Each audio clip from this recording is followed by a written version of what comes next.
Hey, what's up you guys, it's Dorothy and welcome back to my channel. In today's video we're going to go into chapter 85 of The Murder House by James Patterson and David Ellis. So let's get right into this video. This video may contain sensitive topics and foul language. If you do not wish to continue, I suggest you click off the video now. You have been warned. I needed some coffee. Chapter 85.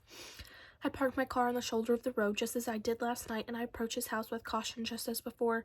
First blush, I see nothing different about Aiden's house. The front window through which I climbed, almost grabbing Aiden as he raced past me to his bedroom, is still open. If Aiden had come back, surely he would have closed it. Same deal in the backyard, his bedroom window still open. Isaac didn't close up the house. Not his job, I suppose, and he was probably distracted, or maybe not. Maybe he knew I'd come back. Maybe I'm walking into a trap. The front window would be an easier entry point, but the backyard is more private. Nothing but a sloping yard and swaying trees and total darkness. I climb into the bedroom and stand for a moment silent. Hard to hear much of anything inside the house. Wind coming in from the windows in the front and back simultaneously, like the entire house is whistling to me. Daylight will come in an hour. I want to be home by then. Start with the bedroom, a battered dresser with a framed photograph on top, one of those side-by-side frames on the left, a beautiful young woman, probably in her late teens, with strawberry blonde hair and an elegant features. On the right, the same woman propped up against pillows in a hospital bed, her face pale, her hair unkempt, no makeup, but a radiant, beaming smile as she holds a newborn, pretty much a standard post-birth hospital photo. I remove the hospital photo and flip it over. On the back, handwritten in cheap blue ink, Aiden and Mommy, 6'8", 81. Aiden as a baby, and this very attractive woman, his mother. He doesn't look a thing like her. Then again, I haven't seen the father yet.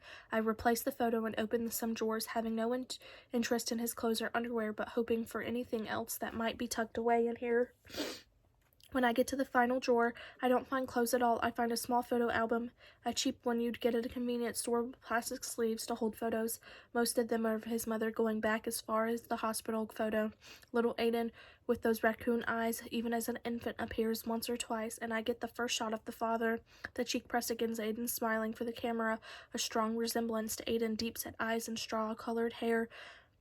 Not by means a handsome man, but the mother dominates these photos, about 20 photos in all, starting with the hospital and moving forward chronologically, I assume, but she looks different as time moves on in these photos, not older but different.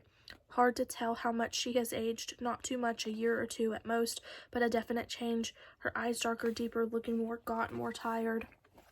Sick, can't tell, but darker for sure, more troubled, more weary as the photos progress, like I'm watching the story of her decline, a time-lapse photography. And then the last photo, her head turned from the camera, her hand raised in a stop gesture as if she didn't want to be photographed, and a baby bump, unmistakable, protruding from her belly beneath her black t-shirt. My heartbeat kicks up. A second child. The last page doesn't contain photos, it contains two news clippings, one of them a vertical column, the other merely a headline and photo, old articles, each of them faded with the crispy texture, an aged newspaper. The vertical column stapled to the album page has this headline, Hit and Run Kills a BH woman. They're talking about Aiden's mother, Gloria Willis, age 30, of Bridgehampton, pronounced dead at Southampton Hospital after being hit by a car on Sugar Hill Road the previous night. The article claims she had several priors for prostitution and drug possession. Her blood analysis revealed the presence of narcotics and alcohol in her system at the time of her death. The article is cut out of the bottom quarter of a newspaper page, so there's no date, but it can't be that hard to find out when Aiden's mother died. Gloria Willis was a drug addict and a prostitute. Holden V liked prostitutes. It seemed like to be a family trait, and that, in fact, the other news clipping isn't even an article. It's a photo likewise ripped from the center of the newspaper and thus undated. The photo shows Uncle Lang in his chief uniform holding a child swaddled in blankets. Beneath it, this caption, newborn abandoned at police station. Southampton Town Police Chief Langdon James holds a newborn child left abandoned at the entrance to the Bridgehampton substation last night. The infant will be turned over to the Suffolk County Division of Child Protective Services. What does this all mean? Is this abandoned child Aiden? No, of course not. There are photographs of Gloria and Aiden in the hospital at birth. The baby bump, the second child. I close the photo album and leave the bedroom.